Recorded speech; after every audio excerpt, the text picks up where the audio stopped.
Okay, so once upon a time, Phineas and Ferb used to rule my life, and I want to immortalize all those fond memories I have with it, considering Disney won't let that happen. If that makes sense. This franchise is in a weird place right now where functionally the main show ended half a decade ago, but the guys upstairs keep finding ways to bring it back to life. No cap, this show is still heavily relevant today, and kids that didn't even grow up with it back then are discovering it today. That said, it makes it harder to appreciate the end of summer if it never comes. I did a two-part, shameless plug here, I did a two-part exploration of its ramifications last year, and for however long I'm around here, I'd like to maybe do a Phineas and Ferb video every year around summer. Hopefully they'll be released on an important date or episode premiere that falls on that weekend. Evidently I might be doing 2 this year, but right now I'm a bit bummed because in my haze of confusion I scheduled a big video that I'm dying to get out on the 5th year anniversary of this show sunsetting. So I'm going to commemorate it a bit earlier and try not to die of guilt. There's a lot of underrated tracks from this show I've always wanted to talk about, so I figured, hey, this would be a good time to do it. Obviously, my main qualification was whether or not this had made an album release at some point. I didn't pay much attention to song length personally. If you pay attention to the first album release, most of those songs are only slightly expanded versions of those TV tracks, which were already pretty short as it is. Some of the later stuff, even the more prominent tracks, barely crack like 30 or 40 seconds. Hell, some of them even made it onto album releases anyway. Roger Doofenshmirtz, we know, is 6 feet and 2 inches tall, and the beam that hit him left a weird impression on that wall. There's also full-length tracks specifically made to be dropped on iTunes a week after release, so none of that really made a lick of difference to me. All that matters is the bop factor. Let's jump into it.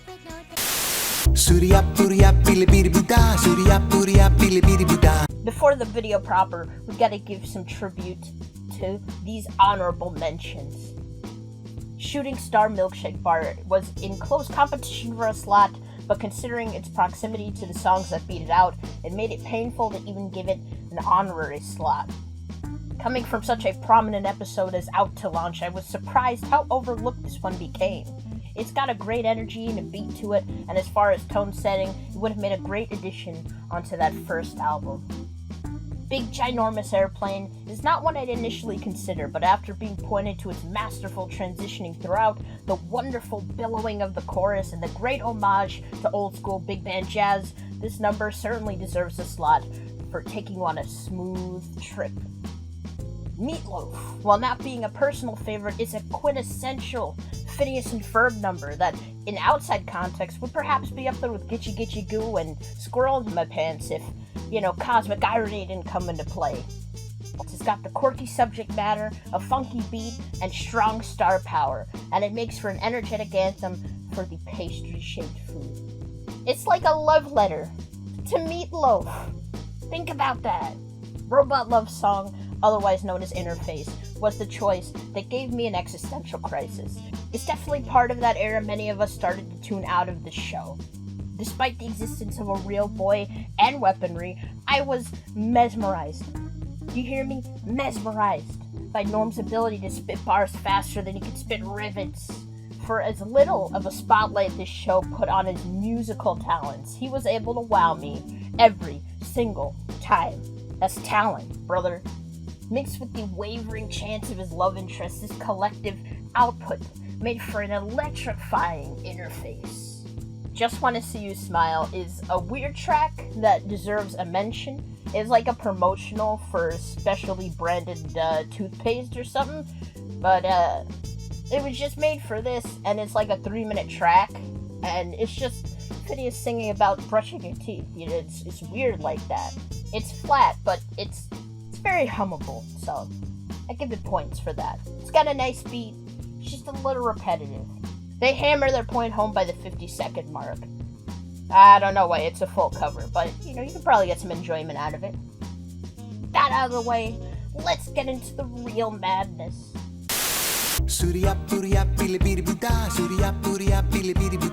Now trust me, I very much know my Phineas and Ferb songs, okay? I don't really have any clear favorites. except for that Summer Belongs to You soundtrack, because that shit's always god tier. But out of everything on this list, right, this song slaps the hardest by far. I mean, this song physically had the most impact on everything on a musical level. It just bumps that much. Some of the best songs of the whole show were given to these unassuming side characters who you'd have no idea would shock and amaze you in 2 minutes or less. I love seeing that side of these characters. This is unanimously, hands down, one of the best of those. It's funny, this whole episode is about Lawrence working to reclaim some of his old glory as a has-been, but all the song really does is establish his dominance as a permanent B-plus tier side character. He didn't jump into the action very often, but when he did, he would always have the weirdest ways of surprising you. And it sums up my relationship with Season 2 pretty well. It's a thing that we were always watching and waiting to be good for. Did you get that one? But when the spotlight finally beams down, the real impact of it was beyond universal. Wedding Adventure makes marriage look like a wild ride. Something that can't often be said for people nowadays. This show has exhibited songs that heavily clash with each other before even somewhat utilizing that in its final few minutes. However, outside of that one, this is perhaps the most notable of them all, being dedicated to a pair of recurring extras getting a good send-off of sorts. Not only does this track sum up the emotional impact of marriage, especially with its final verses, but it explores an important aspect of this chapter of show lore. This was a point in the show where it was just starting to pop off. Season 2 and the events surrounding it hosted a lot of high-concept, high-quality episode concepts that went to personify it as an energetic, optimistic, bopping ball of sunshine. And in the wake of it, Wedding Adventure not only reaffirms this mental image that this show worked so hard to build up, but it ushers in another dimension of the show that was subtle, but not often considered the backbone of the series, at least not at that point. Its sincerity. Herein, this show cannot and will not lie to you about this huge life commitment, but for better or for worse, it'll still pump you up in the face of this grand union.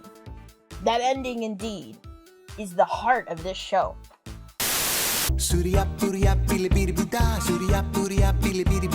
Many will perhaps be quick to dismiss this song as a cheap but fun remix of one of the series' unofficial anthems, Gitchy Gitchy Goo. But to be perfectly honest with you, I think it stands pretty well on its own. First off, it is a great segment that made for an excellent conclusion. Slam dunk right there. Second of all, there's a lot of oomph and extra accompaniment that was added to the composition to make it a Stone Age smash in its own right. Obviously, you've got the chorus. It's dovetailed off of Balchuk's contribution, of course, if you forget. That brings the unity of the piece to the forefront. And then you have all these other secondary noises here and there, like the bone cackling that makes up this kind of percussive beat, and the tritone chanting that keeps the rest of the melody on point. It, like its debut episode, is conveyed largely without set dialogue. All the vocalization is moot linguistically, which is kind of impressive considering the initial bind of the song was a slurry of word salad anyway. As a uniting end theme, it's a great one to end on. It does convey the feeling of finality without sacrificing its fun factor. The lack of completeness Frenemy suffers from kinda aggravates me. There's plenty of little ditties or short jingles, or even very brief, like 5-second songs that come and go without a need for completion. Despite this just serving to be a distraction, this song really needed to see a complete release. We don't even have like a demo available. That's crazy. Season 3 was the beginning of the end of bland supporting leads to me.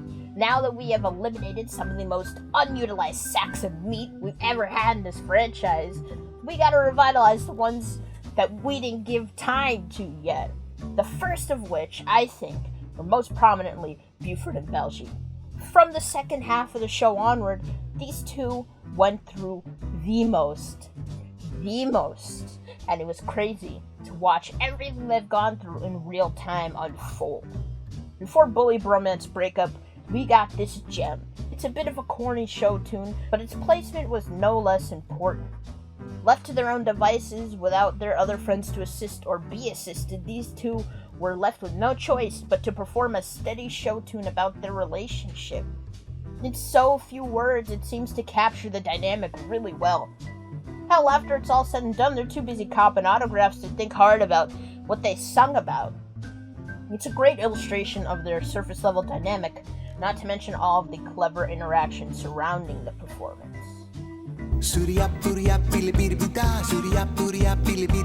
Doo-wop is just one of those genres Phineas and Ferb generally didn't touch, which might be disappointing, but I think this one made up for it.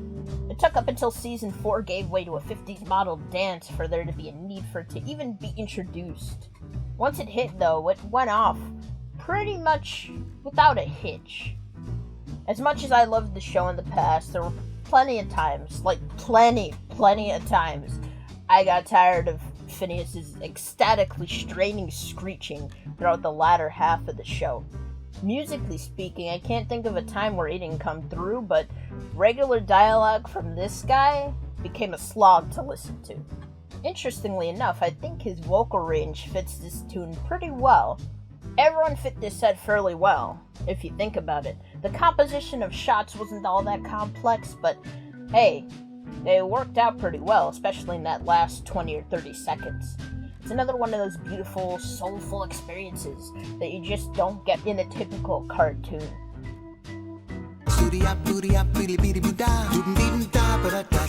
Considering the prominence Isabella had all throughout the show, you'd probably wonder why more of her stuff hasn't made an appearance here yet.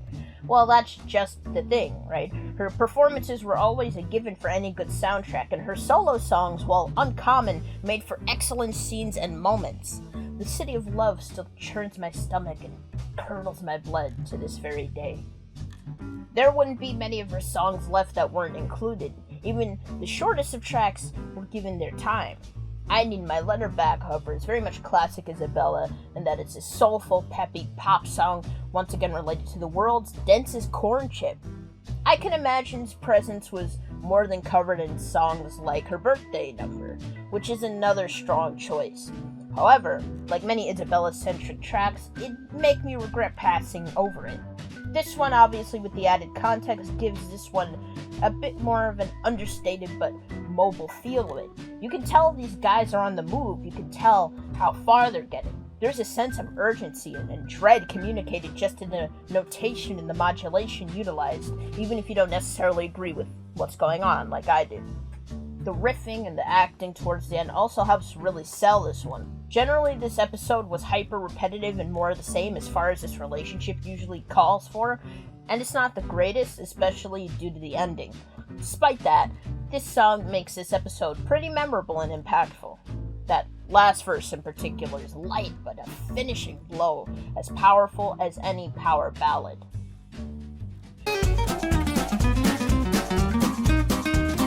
Now, when structuring this, I figured there'd be a few demo tracks that deserve some love, maybe even an extended run. What I forgot about was all the great numbers the team came up with outside of the show's proper canon. The Phineas and Ferb WAP was a pretty early work. As I theorize, its origins may lie in a demo track written a year prior on the same subject. The SoundCloud thumbnail was of Doof and Monogram's appearance on Radio Disney, so I imagine it was set to appear on air all those years ago. Anyway, this final track, released as a special feature on the Across the Second Dimension DVD, debuted as a full music video. It explains the process cut and dry in a very engaging way. I just figured it'd be relevant to mention that Dan and Swampy were spitting bars long before they were literally set to do it again, if you know what I mean. Gotta Get Gone is definitely my favorite of this bunch. Some will say it's a bit of a retread of Brand New Reality, not only in rhythm but in purpose as well. This was the opening track that greeted you when you first opened the Across the Second Dimension video game, and man, does it give you a greeting. The brassy beginning really does set the tone here. It's a simple track, but it gets the blood pumping and ready for a new adventure. You're Wrong is a number cut from the show's magnum opus Summer Belongs to You as a way to give Buford's subplot a bit more depth and weight. I'm sure this would have made for a great song proper, but I totally understand why it was cut. It's a crunchy, plodding rock song, and it really disrupts the funky flow of the somewhat brisk opening scene rather significantly. Nevertheless, I wanted to highlight this early attempt at giving Buford some character development. Gonna Put On a Show was the only original song buried deep into the recesses of the Phineas and Ferb live stage show, something that I was in the position to see as a young one.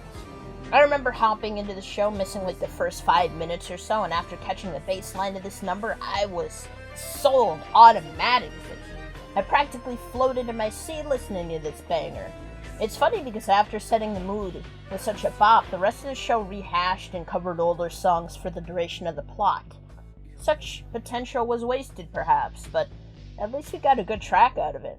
This is supposed to be pretty short, but I don't know if I went far enough or in depth for you. I really don't know. I'm sure there's someone out there that gave every song in this franchise its stripes. I'm pretty sure. There's gotta be someone. I, with my endless intellect and supreme musical taste, could only narrow down a few tracks today. But if you end up having a problem with this video, you know, I'll tell you right now, you can only blame this guy, and no, especially this guy. You know, you might as well target him first. All right, cheers. We'll wake up early and wax our surfboards down. Throw our board shorts on and head for surfing town.